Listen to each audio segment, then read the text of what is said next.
Қайырлы күн, құрметті оқушылар. Біздің бүгінгі өтетін тақырыбымыз жалпы мемлекет тақырыбына қатысты мемлекет құқықтың ерекше субъектісі және мемлекет белгілері. Енді барлығымыз білеміз, алғашқы мемлекет бізде дүниежүзі тарихынан да білеміз, 4-ші мыңжылдықта қалыптасты.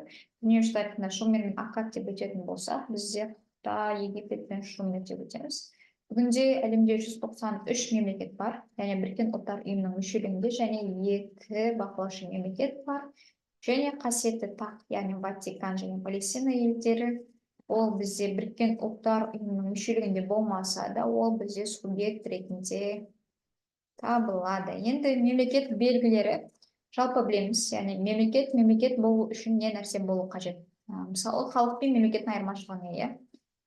Жалпы халық дейміз, мысалы, ұйғыр халқы бола беруі мүмкін, бірақ олардың шекарасы болмағаннан кейін, немесе кейбір белгілер болмағаннан кейін, олар мемлекет негізінде қалыптаспады. Дәл солай мемлекеттің белгілері бар екен, ол бізде аймақ пен халықтардың болуы, ол түсінікті. Мемлекеттік органдар, яғни заң шығарушы, атқарушы, соттың болуы, егемендіктің және тәуелсіздіктің болуы, заңдардың болуы және салықтың болуы не үшін? Яғни мемлекеттің өркендеуіне, мемлекеттің құлпыруына, гүлденуіне осы салықтардың себепкерліктерінен болып жатыр. Енді бізде кітапта тағы бір кесте бар, ол мемлекет егемендігінің белгілері деген сияқты. Мемлекет егемендігінің белгілері 10 жақ бетінде кітапта бар. Мемлекеттік биліктің тұтастығы, мемлекеттік органдардың біртұтас жүйесінің болуы және биліктің тәуелсіздігі деп жаттап аламыз. Бұл да тестте келеді. Келесі бізде ақпарат, ол құқық шығармашылық қызметінің ерекшелігі. Бұл да кестеде 4-ке бөлінеді. Үшінші акцент беретін сөзіміз белсенділікті шығармашылықта білдіреді, яғни мемлекеттік қызмет болып табылады. Мемлекеттік қызмет деп жаттасақ та болады, немесе белсенділік деп миымызға, көзімізге жаттап алсақ болады. Оның негізгі өнімі құқықтық нормативтік акт және даму стратегиясы, демократиялық деген сөздер жаттап алсақ, түсінікті деген ойдамын. Құқық шығармашылық қызмет дегеніміз не? Жалпы заңдардың шығуы, оның барлығы құқық шығармашылыққа кіреді. Енді шығармашылық қызметтің ерекшеліктері: біріншісі, ол мемлекеттік қызмет болып табылады, екіншісі, оның өнімі нормативтік құқықтық акт екен, үшіншісі, даму стратегиясы қалыптасады және демократиялық тұрғыда дамиды. В принципе, осы 4-еуін жаттап алсаңыздар өте оңай. Келесі шығармашылық қызметтің 2 негізгі бөлігі, ол біріншісі заң шығарушының ұйымдастырушылық мәселелерін қамтиды. Ол заң шығару нормативті актісінің жобасын дайындау және оны талқылау деген сияқты. Екіншісі, нормативті акт жобасын толықтай дайындау және шешім қабылдау. Біріншісі ұйымдастырады, екіншісі шешім қабылдайды. Келесі, мемлекет өзінің билігін жүзеге асыру үшін әртүрлі әдіс-тәсілдер пайдаланады. Ол біріншісі сендіру әдісі. Яғни белгілі бір бап шығатын болса, мысал ретінде белгілі бір бап, белгілі бір заң шығатын болса, оны халыққа сендіреді. Осы болатын болса, сен нормальный болып кетеді деген сияқты. Немесе мәжбүрлеу әдісі, яғни атайтып тұр, мәжбүрлі түрде, сенің ықтиярынсыз мәжбүрлі түрде іс-әрекет жасайды. Яғни мәжбүрлеу әдісі: біріншісі мемлекеттік мәжбүрлеу, екіншісі мемлекеттік органдардың озбырлығы дейді. Өте түсінікті деген ойдамын. Келесі, мемлекеттің мәні және функциясы, мемлекет механизмі. Жалпы былай, функция дегеніміз жаңағыдай қызметтері, мемлекет не атқарады, мемлекет қандай қызмет атқарады деген сияқты. Ол бізде функциясы. Ал сол функцияны жүзеге асырып отырады, ол бізде системасы. Ал барлығы толықтай ол механизм болып табылады. Мысалы, былай, сағат. Сағаттың функциясы уақытты көрсету функциясы.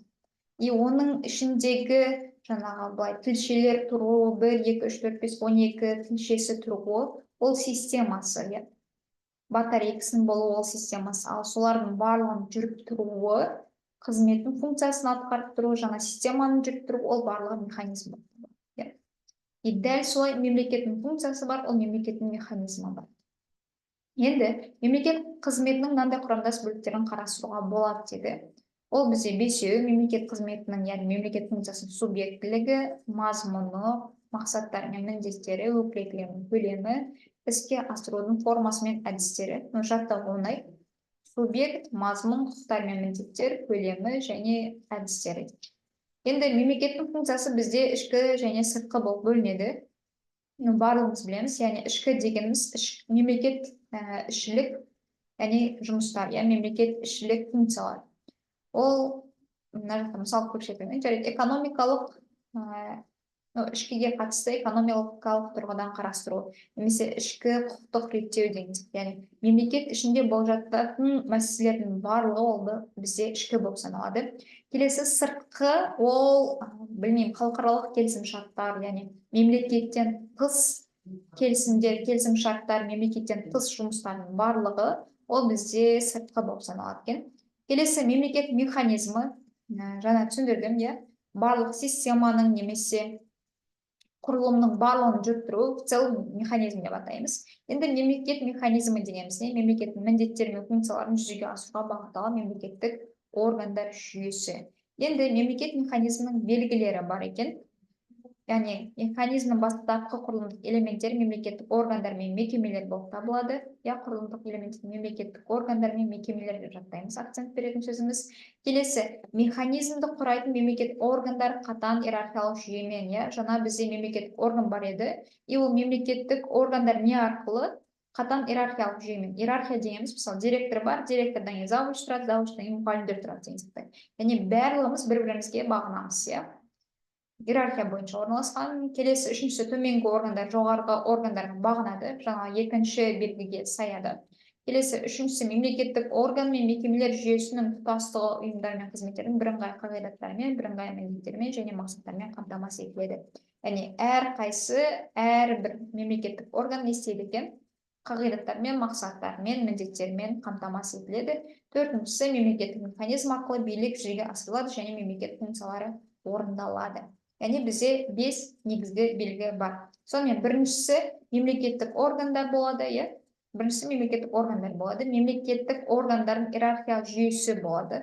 Яғни мынау жоғарырақ, мынау орташа, мынау төмен деген. Жоғарырақ болады. И сол үшеуі бір-бірімен бағынуы тиіс. Төртіншісі олардың мемлекеттік органдардың әрқайсысының міндеттері, функциялар, мақсаттары болады. Және бесіншісі мемлекет механизм билік жүзеге асырады және мемлекет сол функцияларды орындайды екен. Келесі, мемлекеттің мәні, яғни мемлекет кімге қызмет етеді, яғни мемлекет кімге қызмет көрсететін ең негізгі бөлігі болып саналады. Мемлекет функциясы деген жаңа негізгі бағыты деп айттық. Мемлекет механизмі, жаңағы мемлекеттің саясаты, міндеттерін жүзеге асыратын мемлекеттік органдардан, ақпараттардан тұрады. Ол түсінікті деп ойдамын, тестте белгілей аламыз. Енді мемлекеттік қызметшілер дегеніміз не?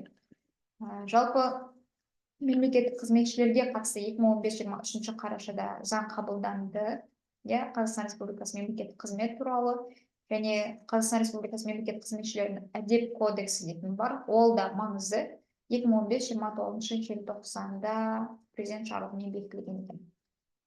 Келесі, мемлекеттік қызметшілерге қойылатын шектеулер: жасы 18-ден кіші болмауы тиіс, және кедергі келтіретін науқасы болмау керек, соттылығының болмау керек, қорғау органдарынан жағымсыз негізде жұмыстан босату жағдайлары мүлдем болмауы қажет. Қалған тақырыптарды келесі сабақтарда түсіндіреміз.